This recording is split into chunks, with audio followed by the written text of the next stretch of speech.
We're going to talk about this supposed attack from Iran and what other systems in this country might be vulnerable to cyber attack. That's coming up. But joining us right now, friend of the program, we speak with him once a week, right here, every week at this time. He is our legal expert, senior legal fellow at Advancing American Freedom, the one and only Hans von Spakovsky. Hans, good morning. Thanks for joining us. Thanks for having me, Larry.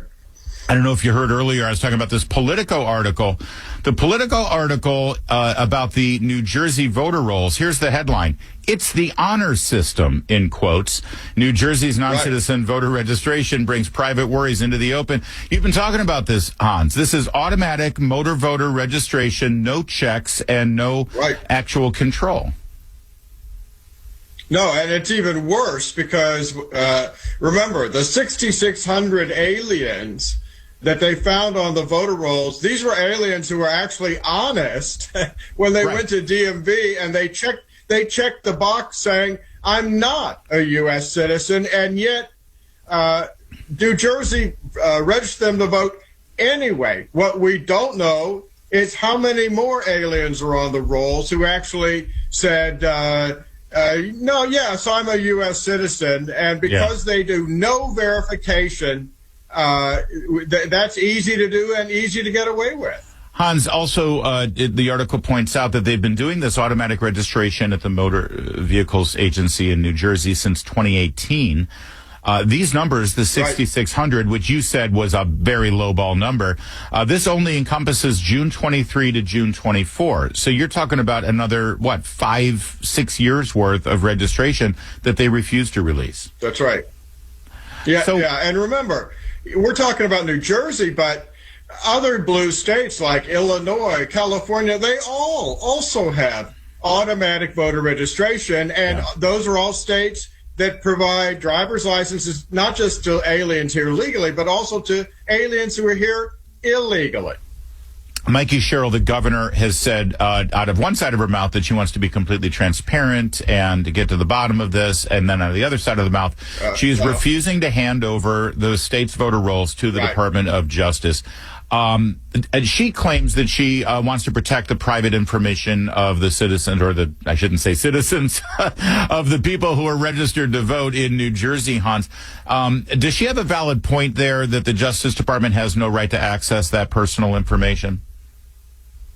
No, she's totally wrong, because there are two separate federal statutes, the National Voter Registration Act and the Help America Vote Act, all of which tell the Justice Department, you have the responsibility for ensuring that states are maintaining accurate, current, up-to-date voter rolls. And that enforcement power gives them the right to look at the statewide voter registration list to check, are they taking people off who are dead, who've moved out of state, and are they making sure aliens are not registered to vote? Harmeet Dillon, who runs the Civil Rights Division of the Justice Department, that's where these voting issues fall under. That's where you used to work, Hans.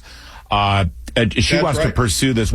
What's the next step then for Ms. Dillon to be able to pursue this? Well, she's obviously going to have to file a federal lawsuit. Now, I will tell you that she's been having a tough time, frankly, because of bad federal judges. Mostly Biden judges, Obama judges, who keep refusing to enforce those federal laws and keep refusing to force states to turn over their voter lists.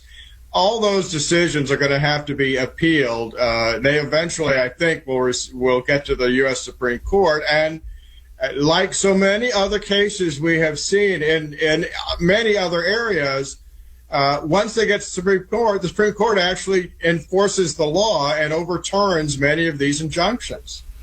Hans, while this is going on and we see the results of the 4 disastrous years at our border with regard to illegal immigration under Joe Biden, and now Democrats' calls to abolish ICE, which is the one agency that would enforce those laws with regard to illegal immigrants. We're now, I'm sure you saw the harrowing scenes in Spain, or in the Spanish enclave of that island just north of Morocco. What's your assessment of what's going on over there and what it tells us about our immigration and border issues over here in this country? Well, it was something like 60,000, I think, is the number of Africans that suddenly swarmed over the border. Spain is experiencing now what we experienced during the Biden administration. Those swarms of aliens coming in, you can pull up the videos of, remember, the same thing happening on our southern border. And remember, this is such a serious issue that many other EU countries, Italy, for example, have suspended the 1985 treaty that allows people to move freely throughout Europe. As you know from your trips over there, you no longer have to stop at the borders between Spain and Portugal, France, etc. Right. The situation is so threatening that many countries have suspended that agreement. And that tells you, like I said, what a dangerous situation this is. Right. Basically, the European Union operates not too dissimilar to the United States, where if you can cross our border and get into New Mexico, you can basically, if you can get there, you can go anywhere you want. I mean, the Biden administration actually paid for you to fly to certain states for their own, I think, census and apportionment reasons. But it would be the same thing there. So you get into Spain and you've got a ticket to Germany. You've got a ticket to, Belgium. What freedom do the countries have there to be able to suspend that? And what do they do then? They demand you have to go through a passport identification system, or what is it that they do in terms of moving freely? If Spain doesn't get this under control, and if these countries keep this suspension in place, they may once again have to set up border control stations along, for example, all the major highways leading in between these countries. They won't have any choice, but they'll have to do that if Spain doesn't get their borders under control. Is there any doubt that the next election or the next couple of elections could see the U.S. right back to where we were, and we'd see these same images with our border control and our border situation? Oh, yeah. Look, open borders is the official policy of the Democratic Party these days, even if they don't say so. And it certainly is the policy of the Democratic Socialists, who have been gaining control of the Democratic Party. And almost everything that the president has done, President Trump, he's done through executive actions. That's why we actually have our border under control now. That could be reversed on the first day that a Democratic president gets into office, and I have no doubt it would be. Right.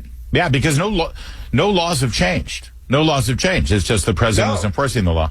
Hans von Spakovsky, he's the senior legal fellow at Advancing American Freedom. Hans, we got more in the news, so you're going to stick with us. But real fast, one more thing on this border issue. This guy, Abdul al-Said, who's trying to get the Democrat nomination there in Michigan, their primary, I think it's tomorrow. He was asked, well, you want to abolish ICE. Who then would enforce the laws? And he said, well, I want to go back to the days of the INS. Immigration Naturalization Services. Can you explain how moronic that story is? Because you were sort of at the DOJ when the whole ICE, DHS, everything sort of got redone under immigration. Does that make any sense to say abolish ICE but reinstitute INS? No, because ICE is the INS. They just changed the name and brought it in under the now huge Department of Homeland Security. So that's a ridiculous statement by that candidate. The idea of abolishing ICE, which again is kind of the position now for the Democrats, there's a few who will step up and say, no, we just want to reform ICE. Is there any other agency then, if they did abolish ICE or if they defunded ICE or if they told ICE that they're no longer, is there any other agency that is empowered to enforce immigration laws, and if they encounter an illegal immigrant or a criminal, that they could then put them through the process of deportation?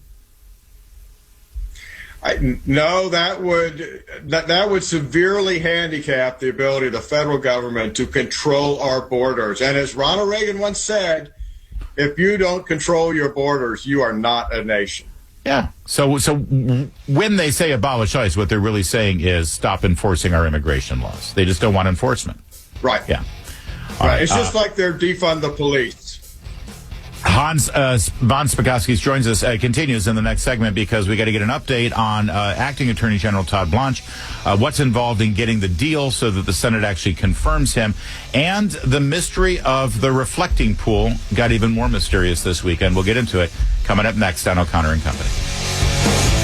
Do you owe back taxes or have unfiled tax returns? The IRS won't quit until they get your money. Here's great news, fresh from those in the know. Major changes have happened at the IRS. If you owe more than $10,000, you may be eligible for a 99% reduction of what you owe. Haven't filed a return for a while? Their happy clients are talking. The IRS was going to levy my bank account, but Guardian was able to prevent that and fix all my IRS issues. Thanks again, Guardian Tax. Need relief from crushing tax debt? The IRS now has special programs. Guardian Tax knows all about them. Personal or business, this is the fresh new break you've been hoping for. We aren't the company you call when you need a hug because you're scared of the IRS. Guardian Tax is the company that wins when you need it most. Guardian Tax Service is really great to work with. They really help me out. I'd recommend them highly. Call now for a free confidential consultation. 800-505-2906. 800-505-2906. 800-505-2906. Imagine getting this kind of news. Karen Collins was in her 20s. She was newly married, and then her husband, Michael,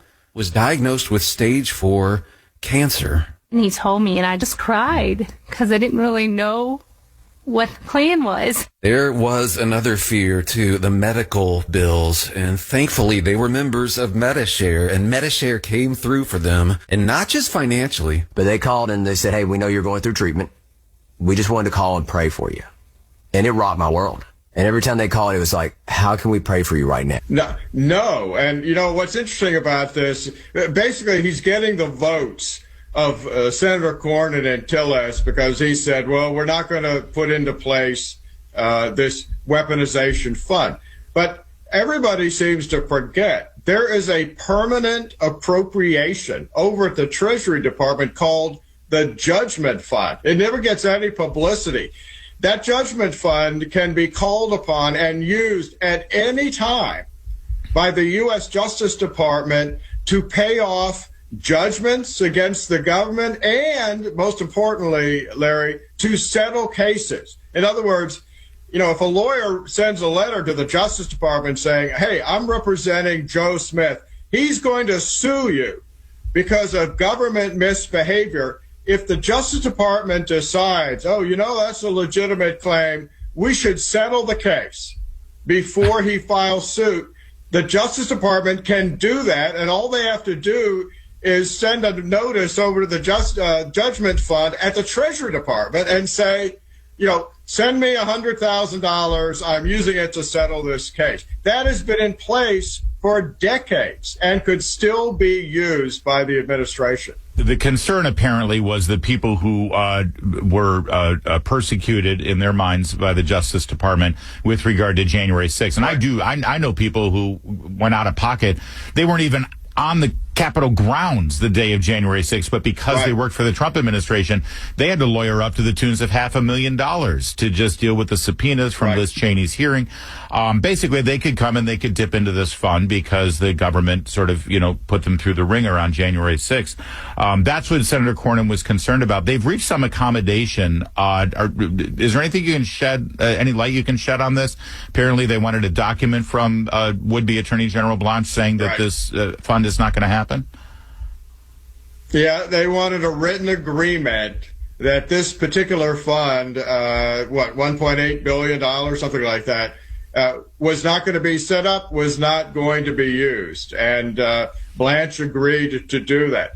Like I said, though, that doesn't mean that at some point in the future, if somebody's got a legitimate claim against the government for what happened to them, that they can't still sue the Justice Department, for example, under federal civil rights statutes, and try to get a judgment against the government. And if I was a lawyer representing one of those people you just described, I'd be getting ready to do that. Finally, there seems to be a bizarre story of this former Olympian, David Hearn, who was arrested for damaging the reflecting pool. Jeanine Pirro, the U.S. attorney in the district, is now looking to drop those charges, saying that it appears that there was a flawed installation of the reflecting pool, despite do we know what the details of this are? And why do we get these official announcements of arrests and all of this after, you know, shouldn't they investigate these things before the fact? Well, in this case, apparently they did further investigation, and now they're blaming the contractor for doing it. You know, I have kind of a different take on this, Larry. I think this really shows the high standard of professionalism and ethics of the U.S. Attorney, Gina Pirro, because as soon as she discovered that, in fact, there was no justification for this prosecution, she went to the court and filed a motion telling the court about this. I can guarantee you that if this was still the Biden administration and they were pursuing somebody on a political basis, the fact that they realized they didn't have any evidence would not prevent them from continuing to pursue the case.